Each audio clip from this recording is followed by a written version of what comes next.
Innal hamdalillah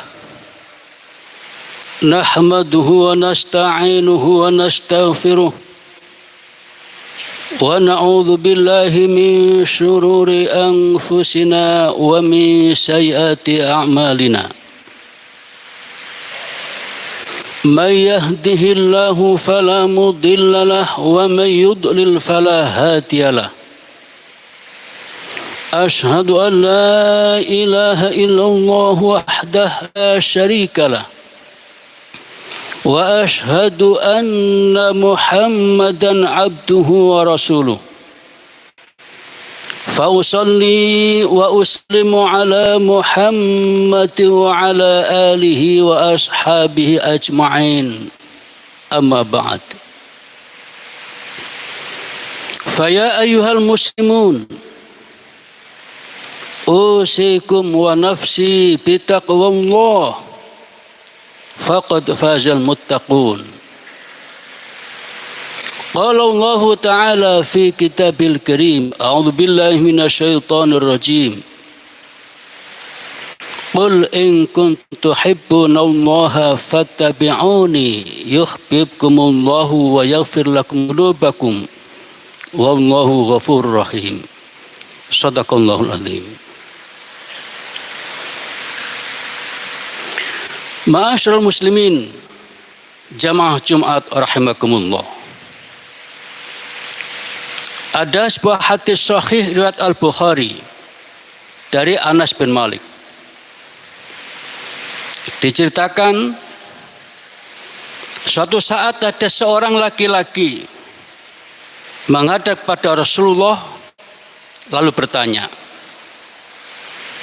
"Ya Rasulullah, mata as-sa'ah?"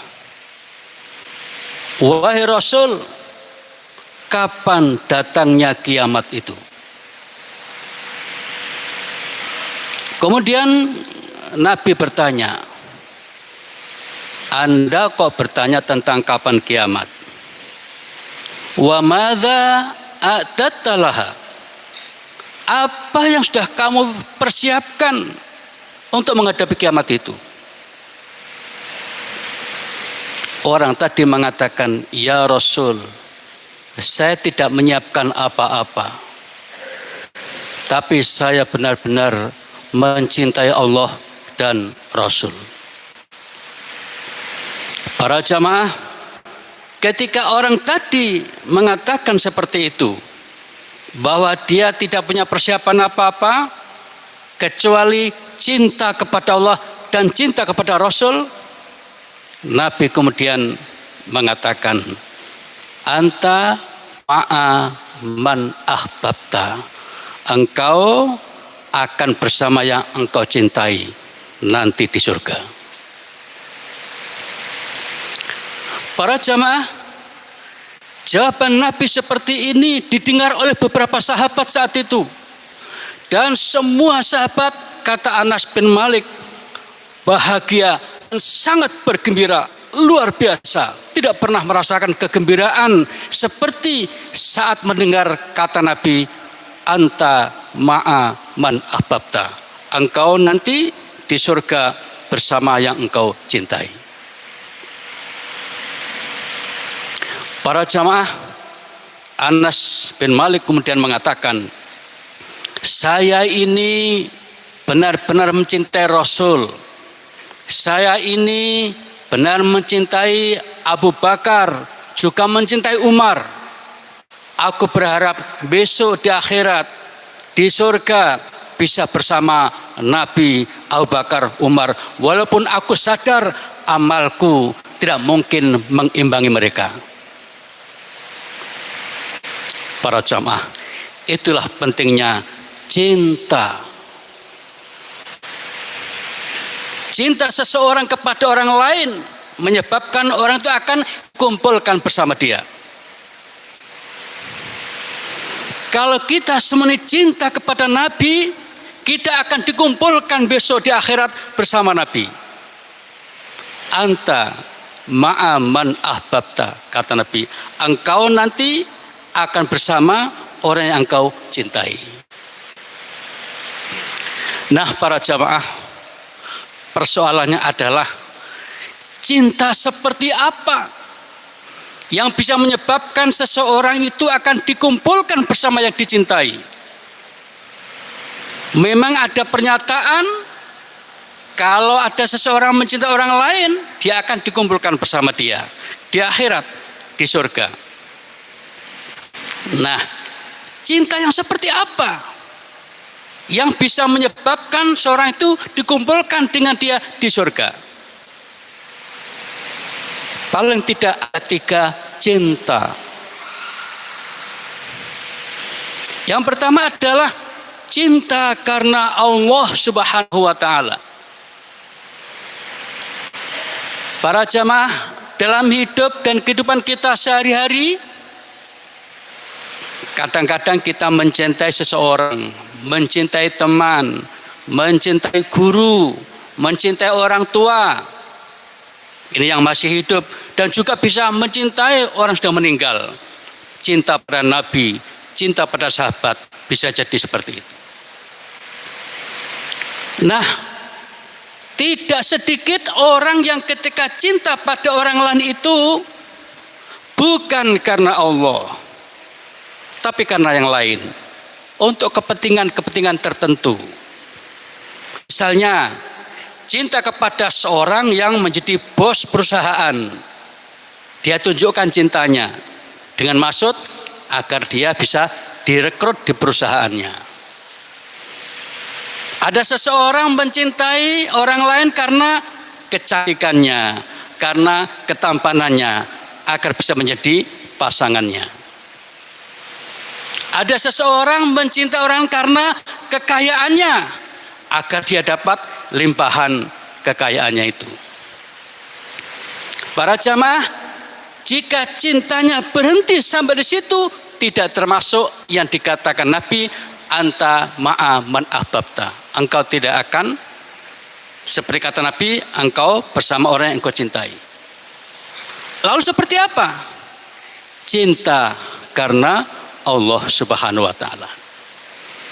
Dalam hadis riwayat Al-Bukhari dan Muslim disebutkan, besok pada hari kiamat akan ada 7 kelompok orang yang diselamatkan oleh Allah. Di antara 7 itu, kata Nabi, ada warajulani tahabba fillah. Ada 2 orang yang saling mencintai karena Allah. Ijtama'a alai, ketika berkumpul karena Allah. Wa tafarraqa alai, ketika berpisah juga karena Allah Subhanahu wa Ta'ala. Cinta karena Allah seperti inilah yang dijamin akan diselamatkan oleh Allah. Berkumpul karena Allah artinya, misalnya kita sama-sama hadir di masjid ini. Kenapa datang ke masjid ini? Allah memanggil kami untuk salat Jumat. Dan ketika hati kita pancangkan niat, aku akan datang ke masjid untuk Jumatan memenuhi panggilan Allah, salat Jumat. Itu namanya datang berkumpul karena Allah Subhanahu wa Ta'ala. Berpisah karena Allah, karena waktunya selesai, kita kembali ke rumah masing-masing, ke tempat pekerjaan kita masing-masing untuk mendapatkan rezeki yang halal. Itu masuk dalam kategori juga berpisah karena Allah Subhanahu wa Ta'ala. Jadi para jamaah, intinya berkumpul karena Allah, berpisah karena Allah, yang dinasihati oleh cinta karena Allah ini adalah intinya dalam rangka untuk mendapatkan ridho Allah Subhanahu wa Ta'ala. Jadi para jamaah, jika kita berteman, bertemanlah karena Allah, maka kita akan dijamin masuk surga bersama teman kita yang baik itu. Jadi intinya para jemaah, kalau kita ingin termasuk orang yang dikelompokkan dengan Nabi, dengan sahabat, dengan para ulama besok di surga, satu saja kuncinya, cintai mereka.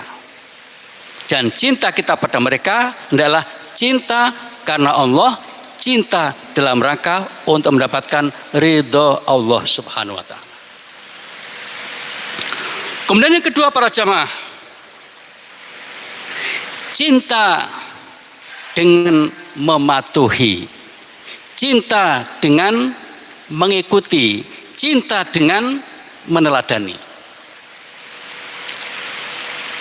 Kalau kita ngaku cinta kepada Nabi, cinta kepada sahabat Nabi, cinta kepada ulama, tapi sama sekali tidak ada keinginan untuk meneladani mereka, nol, kosong, tidak ada apa-apanya. Cinta seperti itu tidak ada apa-apanya. Cinta kita kepada Nabi, cinta kita kepada sahabat harus diikuti dengan ingin meneladani Nabi, ingin mengikuti perintah Nabi, ingin mengikuti jejak para sahabat, para ulama, dan seterusnya. Tidak cukup dengan ungkapan cinta. Jadi cinta ini harus dibuktikan dengan kepatuhan, ketaatan untuk mengikuti ajaran-ajaran Nabi, amalan-amalan sahabat, dan seterusnya. Dalam Al-Quran, surat Ali Imran ayat 31, Allah mengingatkan, "Qul in kuntum tuhibbunallaha fattabi'uni yuhibbukumullahu wa yaghfir lakum dzunubakum wallahu ghafurur rahim." Wahai Muhammad, katakan pada orang-orang itu, pada para sahabat, pada kaum muslimin, jika kalian mencintai Allah, maka ikutilah ajaranku, ajaran Nabi Muhammad sallallahu alaihi wasallam. Jadi intinya para jamaah, cinta yang diinginkan adalah cinta dengan diikuti, mematuhi, mentaati perintah-perintah Nabi. Kalau kita ingin bersama Nabi besok di akhirat di surga. Para jamaah, Imam Hasan Al-Basri mengingatkan, Anda jangan terkecoh dengan kalimat kamu akan bersama dengan orang yang kamu cintai. Tidak cukup. Sebab dalam dunia nyata banyak sekali orang-orang Yahudi, Nasrani ngaku cinta kepada para nabi. Fa innal yahuda wan nasara yuhibbuna anbiya'ahum wa laysu ma'hum. Orang-orang Yahudi, Nasrani ngaku cinta pada Nabi, tapi mereka tidak akan dikelompokkan bersama Nabi di akhirat di surga nanti. Karena apa? Orang-orang Yahudi ini jahat. Nabi-nabi mereka dibunuh dan mereka berkhianat, tidak mengikuti jejak para nabinya.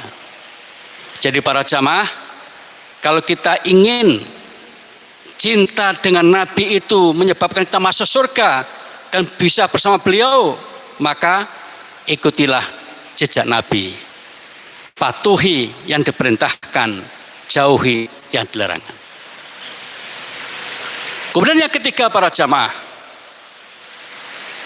cinta yang dimaksud dengan cinta yang menyebabkan engkau akan masuk surga bersamanya adalah cinta dengan rela berkorban. Para jamaah, banyak sekali orang mengaku cinta. Cinta pada teman, cinta pada guru, cinta pada orang tua, cinta pada siapa saja. Tetapi tidak dibuktikan dengan pengorbanan. Maka cinta seperti ini dianggap cinta palsu. Bukan cinta sejati, bukan cinta sesungguhnya. Kita ngambil contoh peristiwa Nabi Ibrahim alaihissalam para jamaah. Nabi Ibrahim alaihissalam itu setelah menikah lama sekali belum dikaruniai seorang anak. Belum. Beliau sedih. Lalu minta pada Allah, ya Allah berikan aku anak. Habli minas sholihin. Ya Allah berikan aku anak yang soleh. Maka kemudian Allah pun mengaruni, memberikan anak. Yang pertama adalah Ismail alaihissalam. Para jamaah, apa yang terjadi kemudian? Begitu Nabi Ibrahim mendapatkan karunia seorang anak yang kemudian bernama Ismail itu, maka Nabi Ibrahim cinta sekali pada Ismail ini. Nah, kemudian suatu saat Allah ingin menguji Nabi Ibrahim ini dengan cinta sedemikian rupa kepada anaknya. Kira-kira apakah mengalahkan cintanya kepada Allah? Para jamaah, Allah pun menguji iman Nabi Ibrahim ini. Dengan cara apa? Disuruh membunuh putranya yang namanya Ismail. Dalam bahasa Al-Quran disuruh menyembelih. Orang yang punya akal seperti kita pasti menolak. Bagaimana mungkin aku harus membunuh anakku yang aku cintai? Dan kira-kira begitu awal ketika mendapatkan perintah untuk menyembelih sang putra. Karena lewat mimpi saat itu. Sehingga dalam pikiran beliau, ini mimpi sungguh atau mimpi tidak sungguh-sungguh. Begitu Nabi Ibrahim meyakini bahwa ini adalah sungguh-sungguh perintah Allah, maka Nabi Ibrahim dihadapkan pada dua cinta. Cinta kepada anak didulukan atau cinta kepada Allah dipentingkan. Nabi Ibrahim adalah seorang nabi yang luar biasa. Imannya sangat tangguh. Cintanya kepada Allah di atas segala-galanya. Akhirnya Nabi Ibrahim sami'na wa ta'na. Nabi Ibrahim siap untuk menyembelih sang putra bernama Ismail itu. Nah, setelah Allah tahu bahwa Nabi Ibrahim sudah sanggup menjadikan cintanya kepada Allah di atas segala-galanya, termasuk kepada putra yang dicintainya, akhirnya Allah menggagalkan peristiwa penyembelihan itu. Yang rencana Ismail yang disembelih lalu diganti dengan seekor kambing. Pertama, ini adalah contoh ketika seseorang itu benar-benar cinta harus punya prioritas. Kalau kita semua mengaku cinta kepada Allah, suatu saat kita akan ditanya, apakah kamu sudah bersedekah? Apakah kamu sudah berzakat? Sedekah, zakat, dan sejenisnya salah satu perintah Allah yang sangat penting dalam beragama ini. Apa kamu sudah perhatikan fakir miskin? Apa kamu sudah membantu kaum duafa? Para jamaah, kadang-kadang orang seperti kita itu mikirnya dunyo, mikirnya duniawi. Misalnya begini, aku punya uang sekian juta, kenapa harus aku serahkan pada orang lain? Yang kerja aku, yang repot aku, kenapa aku menyisihkan untuk orang lain? Para jamaah, kalau orang ini beragama, kalau orang ini yakin Allah Tuhannya, Muhammad Rasulnya, pasti dia akan mengatakan, tidak, aku tetap harus menyisihkan sebagian hartaku untuk orang lain, karena inilah yang diperintahkan oleh Allah dan Rasul. Contoh kecil yang lain para jamaah, berani berkorban dengan cinta itu adalah suatu saat di malam hari kita tidur nyenyak, asik, lelap sekali, nikmat sekali tidur itu. Tiba-tiba terdengar suara as-salatu khairum minan naum yang menandakan waktu subuh telah tiba. Artinya apa? Kita dipanggil untuk datang ke masjid sholat subuh. Apa yang kita lakukan saat itu? Apakah kita melanjutkan tidur dengan enaknya memanjakan diri? Ataukah kita rela mengorbankan kenikmatan tidur demi menghadap Allah untuk sholat subuh? Jika kita sanggup mengorbankan kenikmatan tidur tadi demi sholat subuh, panggilan Allah itu namanya cinta sejati, cinta yang sebenar-benarnya. Jadi para jamaah, ungkapan Nabi sepertinya sederhana. Anta man ahbabta. Engkau akan bersama dengan orang yang engkau cintai di akhirat nanti, bahkan di surga nanti. Syaratnya cinta kita harus karena Allah. Yang dua, cinta dengan mengikuti jejak yang kita cintai itu. Dan yang ketiga, cinta dengan rela mengorbankan yang kita cintai. lan tanalul birra hatta tunfiqu mimma tuhibbun. Kalian tidak akan mendapatkan kebajikan sebelum sanggup menginfakkan, mengeluarkan, menyisihkan yang kamu sukai. Para jamaah, inilah beberapa hal penting yang disampaikan dalam khutbah Jumat kali ini, dengan harapan mudah-mudahan Allah Subhanahu wa taala memberikan tambahan iman dalam diri kita, menambah kekuatan iman sehingga kita ini dalam kehidupan sehari-hari bisa mencintai Allah dan Rasul di atas segala-galanya. A'udzubillahi minasyaitonir rajim.